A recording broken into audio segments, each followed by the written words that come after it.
Today I was reading this Guardian article that stated that black applicants to UK universities are more likely to have their applications rejected. So according to the statistics, sorry, I just had to go and read the article again. Only 70% of black applicants receive, and that's compared to 78% of white applicants and 73% of Asian applicants. So you can see the discrepancies between the three main people who apply to universities: black, white, and Asian. Now I'm trying to figure out in my head, why on earth are admissions teams in UK universities rejecting black applicants? I know for a fact that institutional racism is a big thing in universities, but it's quite odd that even in 2017 this is happening. It's like they're trying their best, they're getting the best grades, they need to get into universities, and they're still saying no, you can't come here. When you apply for university, when you apply on UCAS and fill out your application, you also have to put down what ethnicity you are. That's how they find these. Also, UCAS did say that technically 73% of black applicants should have been successful. So why are they being rejected? You don't think it's hard enough that there are a lot of people who don't want to go to university? You know, when they hear this type of thing, they're not going to want to go at all. It's like the whole thing about why bother? Like, why bother yourself? I mean, if I'm just going to apply and then get rejected, why bother myself? It's like we're getting rejected from like every angle, everywhere. Like, nope, nope, nope, nope. I've literally run out of words already. Like, I don't even know what to say further on to get this topic out there because it's so difficult. Like I said previously, institutional racism is a big thing, but I don't know for a fact that it's the case in this situation. But it is odd. It is really odd, and it's kind of like, God's sake. You get so frustrated. You get really frustrated to be a black person in this country, and you always get told you need to go to university. You need to go to university so that you don't struggle. And then at the end of it, it's kind of like, well, there's this, isn't there? I literally can't even talk on this topic anymore because, like, I just don't want to. It's mad. Alright, topic 2. Counting 2. Yeah, this topic is talking about that black woman who was denied a job at Harrods. Oh, can you not tell already? This is my favourite topic. Talking about black women. Oh my gosh, she's so combative. Yeah. They told her that they're not going to offer her this job unless she straightens her natural hair. Are you taking a piss? And if I remember correctly, this is the Harrods down in London, you know, telling this black woman that she has to straighten. Do you know how hard it is to be a black woman in today's society when you get told constantly by media that you're unattractive, and then to say that? I literally found myself getting so angry about these types of situations because they hit home in a way. Like how many more times can we be told no? Like, how many more freaking times can we be told no?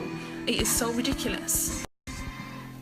I mean, there was the girl I think last year who was denied a job because she refused to take her box braids out. If you know anything about a black woman and her natural hair, in order for it to grow, it needs to be protected, and box braid is a protective hairstyle. So in order for us to be told that in order to keep a job or to get a job, we have to take them out, why on earth should we do anything to please you? Yeah, why on earth should I do anything to please you? I mean, what exactly are those white racist people doing for us? I've had enough of the bullshit. How many times do we have to hear about this now? How many freaking times are people going to get denied from employment just because of their hair? Like, don't take the piss from me, please.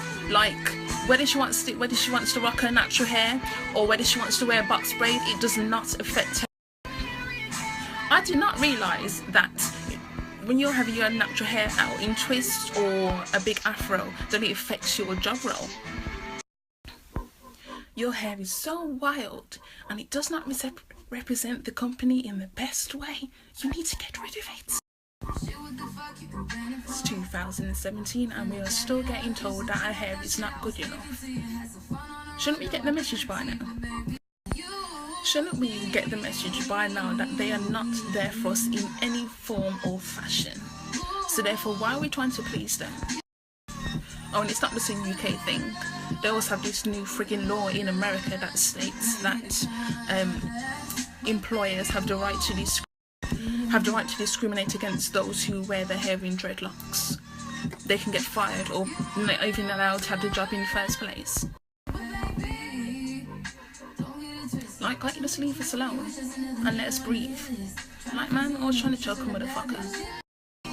So for all those black women out there who are getting denied jobs because white people want to be rude, just fuck them.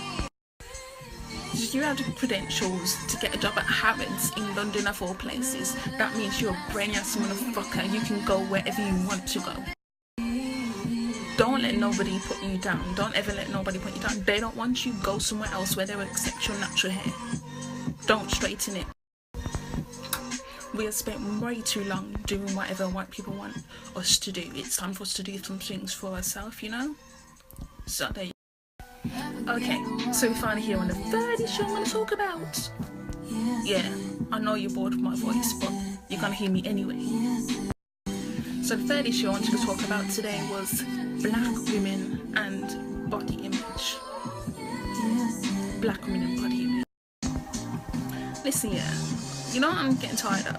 Is people assuming that because I'm a black woman, yeah, I'm supposed to have big breasts and a big ass. There is no one size that fits all when it comes to black women. We come in a range of colours, shapes, sizes. It's what makes us so fucking magical. So when people fix up their face, they start their nonsense talking about, oh, you should have a big ass and hips and thighs, and I'm like, bye. Like, goodbye, mind your business. Don't come up in my face again with that nonsense. I don't have time for this. I barely even have time for uni. And why is it always people that you don't even know got the most to say on your body? Like, mind your damn business. I can't even say what I really want to say to half of them anyway, because it would be too insulting, and then they're going to start crying about how I'm picking on them because their bodies are bigger. Anyway, let's look back in history a little bit. Have you ever heard of Sarah Bartman? She came from South Africa. Well, she was taken from South Africa to France. And she had a big, round derriere. And she had big breasts and she was very curvy. And the French people at the time, they didn't understand that black African women generally have this shape. So of course, you know, because they were very racist, they belittled this woman to the point of stripping everything away from her. And when I mean stripping, I mean they had her walking around butt naked with no clothes on. Yeah, and also had her in a friggin' circus. They found her body so repulsive and entertaining to look at that they put her in a circus. And I'm like, what on earth was wrong with them? Like, seriously.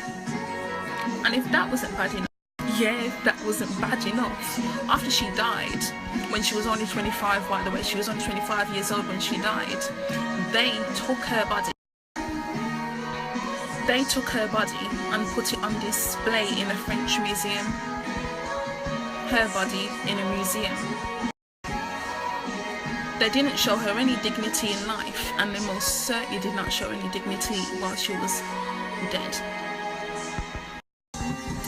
It seems to me that black women's bodies, whether they are like mine, slim, or fully figured like Sarah, are something to be poked fun. The simple fact that you are black, your features, your skin, your body is just so repulsive to them that they don't know how to act. And I feel as a black woman, we are ingesting a lot of this nonsense that they've put into our heads. We are mentally poisoning ourselves over time, mentally poisoning ourselves, and we've got to stop this. We've got to start showing each other more love and affection, because this is crazy, you know. This is absolutely crazy. Like, we talk about we want to override racism and everything, but yet we are not also looking at ourselves and what we are projecting and putting out there towards one another. I mean, you can't talk about these being your sisters and brothers and then hating on them within the same breath. I mean, come on. We've got to do better, but also white people need to also acknowledge the white privilege they have. Black women's bodies are not for white people's entertainment. Let me say that again, yeah? Black women's bodies are not for white people's entertainment. So when you see them in their music videos with their clothes barely off, what do you think that's projecting? Sarah Bartman had no freaking choice. They stripped her away of all her beautiful essence. But now some women are doing it willingly, and I know it sounds harsh, but it is true. You're doing it willingly, and it does not